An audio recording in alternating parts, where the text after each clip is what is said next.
All right, we're going to be watching the Ogden City Council meeting from last night and showing you how we use the app to turn that into a summary and then several draft articles.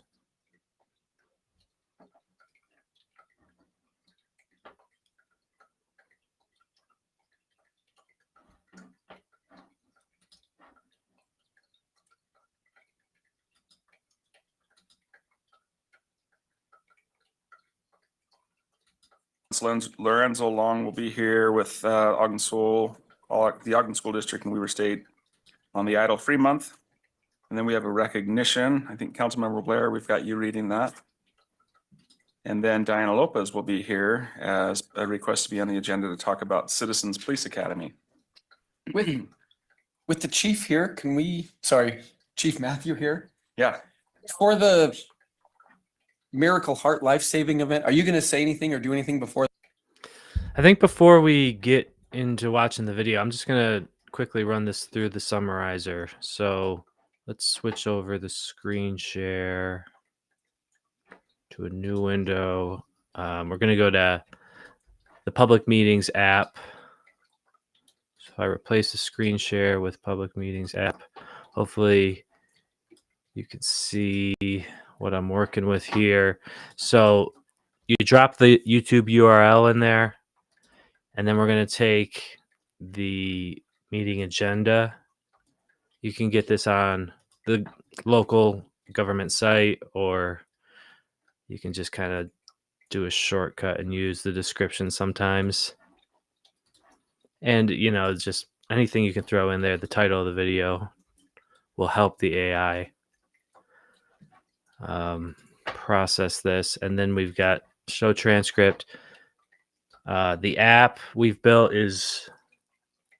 it's kind of built around YouTube transcripts, but it also can handle Adobe and like Mac Whisper transcripts. So however you're getting your data.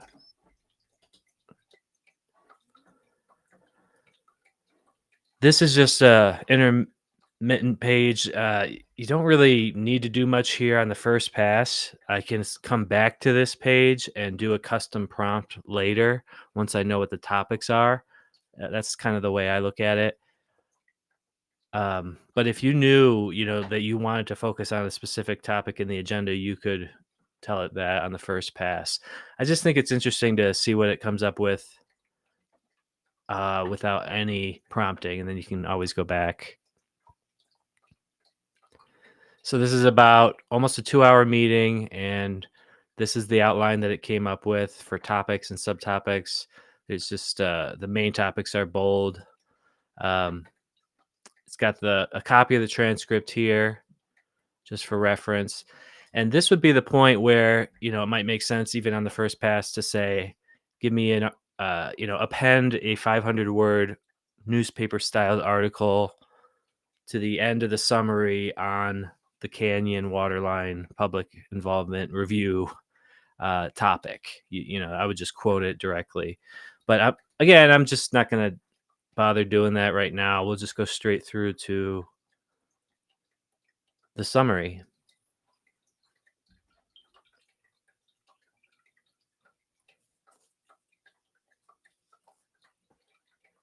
And actually, it might make sense. I kind of skipped over this. This is the stage where you could adjust the timestamps. It's the interface is all kind of centered around that.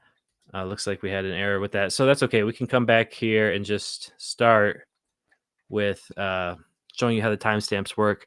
So you've got this column, which is the clickable link to that point in the video where they begin discussing this topic.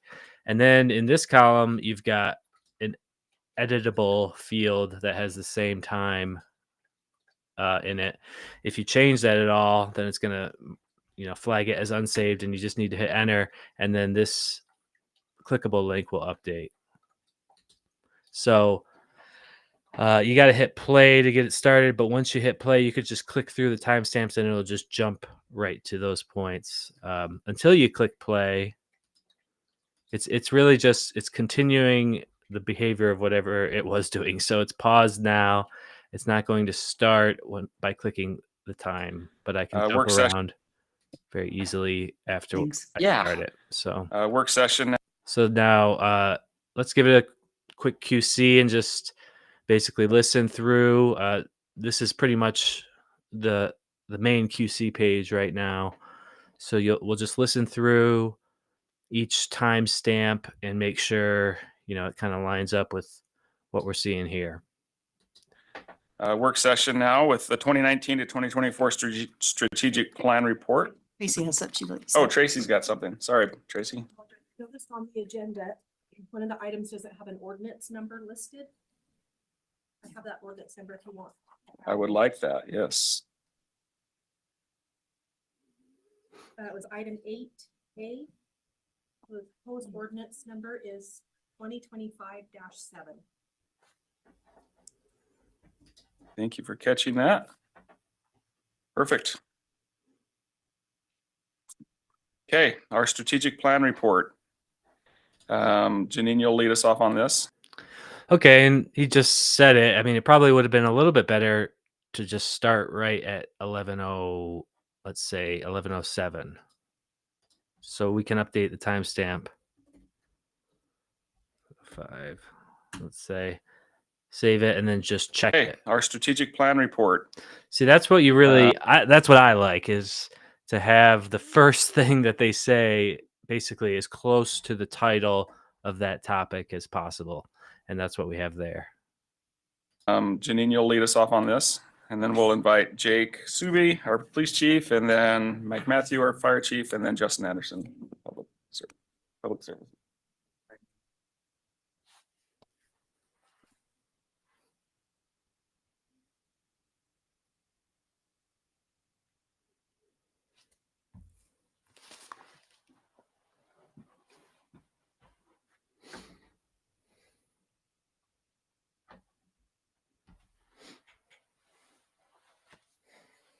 Hey, we're gonna have the opportunity to get a report on the 5-year strategic plan. We started this in 2019, and this is the final report.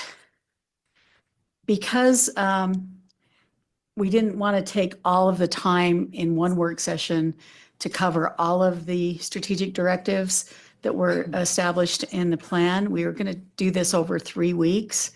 And so tonight we're going to be talking about community safety items. So just a quick review of how the plan was created. We contracted with Tanner LLC to do the work, and they created a strategic advisory committee. Members of that committee were Arlene Anderson, Jeff Wilson, Danette Pulley, Neil Garner, Luogio Alejandre, Yako Brenner, Reverend Monica Hall, Ronald Gray, and Kathy Blaisdell. I did invite them. I don't know if we have any of those online. It has been a long time, so I can't blame them for not coming. They did surveys, community dialogues. This was a 3 or 4 month process to create this. They developed key directives, a primary directive for the city, which is essentially like a mission statement, 4 strategic directives, and then the strategic initiatives, action items. And they also established measurements for success. And this has been used every year during the budget process and throughout the year as new proposals come forward from the administration. They've been really great to identify where these proposals fit within the strategic plan.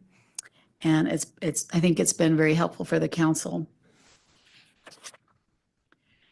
So the community safety, these are the metrics that were established.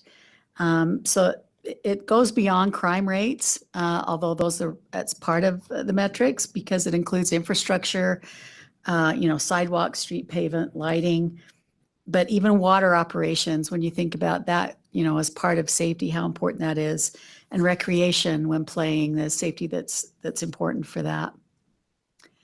So with that, quick review, I'm going to turn it over to Chief Zuby to talk a little bit about what they've accomplished for the community safety items. Okay. Let's pause it there for a second. Okay, that was pretty solid. Just intro to the strategic plan report, and now we're going to transition right at 14:25. Okay, everybody hear me? All right, thank you. Appreciate Yeah, you guys having me nice. here tonight. Pretty good. I mean, we'll see if he introduces himself. And I'm happy to report on kind of the progress we've made. So we didn't. It'd be nice. I feel like I am being picky here, Community safety items. but 15. Okay, everybody hear me? All right, thank you. Appreciate you guys having. What they've accomplished for the community safety items. Review, I'm going to turn it over to Chief Zuby to talk a little bit about. See, that's a little bit better because you got the introduction, Chief Zuby. Otherwise, he just kind of starts talking. I don't know. We have to work on the feedback for this type of updating and correcting. About what they've accomplished for the community safety items.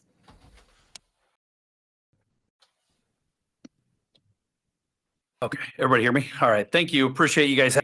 And I'm happy to report on kind of the progress we've made towards this strategic goals. I think there's a lot of really good information. I think that you guys will see that we've done a lot of pretty phenomenal work over the last 5 years to get where we are. And there's been some pretty significant numbers that I think I'll share with you here. So the first one being the improvement in Part 1 crimes. The first thing I want to mention when it comes to Part 1 crimes is technically we don't track crime under Part 1 crimes anymore. All of our reporting is done in NIBRS crimes. So the primary difference is Part 1 crimes really compares 8 crimes like homicide, aggravated assault, sexual assault. And that's what was traditionally done. When this was initially implemented, it was Part 1 crimes. In 2021, they moved to NIBRS crimes, which actually compares to over 50 crimes in your community. And those crimes are made up in 3 categories. Those 3 categories are crimes against person, crimes against property, and crimes against society. And I'll go over some of those numbers in more detail moving forward. Even though they moved to the NIBRS crimes reporting, as a police department, we still track Part 1 crimes because that is beneficial to us. It's been the way we've tracked for years, and so we want to continue to be able to track that and see if the trends are matching and we're being successful. So I'll go over some of those numbers. First on Part 1 crimes. Since we do still track that and we still can get that data, when we look at our Part 1 crimes, we've done phenomenal. When we looked at our population per 10,000 individuals, we have 266 Part 1 crimes per 10,000 individuals. So comparatively, this talked about how do we compare to other cities, and you compare us to a city like Sandy, they have 264 per 10,000. So we are right in that same ballpark, right in that same vicinity, doing a lot of great work. You compare that to Salt Lake City at 646. So almost well over double what we have in our crime rate. So we've really pushed down our Part 1 crimes. If you look since 2016, when you look at Part 1 crimes, we're down 55% in Part 1 crimes. Which was significant. We've cut our crime in half, which is phenomenal. When you look at NIBRS crimes, I explained that we break that out in 3 different persons, property, and society crimes. So in all of the varying crimes that they look at, so persons crimes is going to be your assaults, things that are targeting individuals, robbery, assault, ag assault, homicide. Since 2020, we have seen a 7% decrease from 2020 to 2024. And then just 23 to 24, we saw a 4% decrease in those crimes. So things are continuing to trend positively based on the work and the programs that were put in place.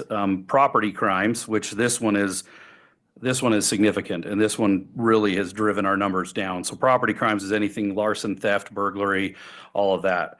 Since 2020, we have 42% reduction in property crimes, which is huge. And then just this past year, 23 to 24, we saw a 6% decrease.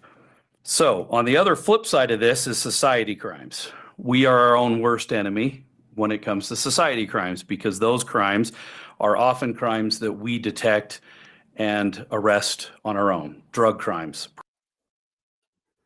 Okay, I think that's good coverage for that. Let's skip ahead to the fire report. Thank you, council members. I was asked to speak a little bit about our newest ISO rating, Insurance Services Office's rating, which is a fire suppression rating schedule. That's Chief, your mic's off. It's for Back it yeah, up, get an it's intro. great. Awesome. Thank you all. Appreciate you all. Thank you for letting me speak to you for a little bit. Appreciate you guys. Thanks. Okay, we'll invite Chief Matthew up. Okay, perfect. We want 27. Thanks. I think. Okay, Thanks. we'll invite Nah, Chief Matthew up. 28. Okay, we'll invite Chief Matthew up. Perfect intro.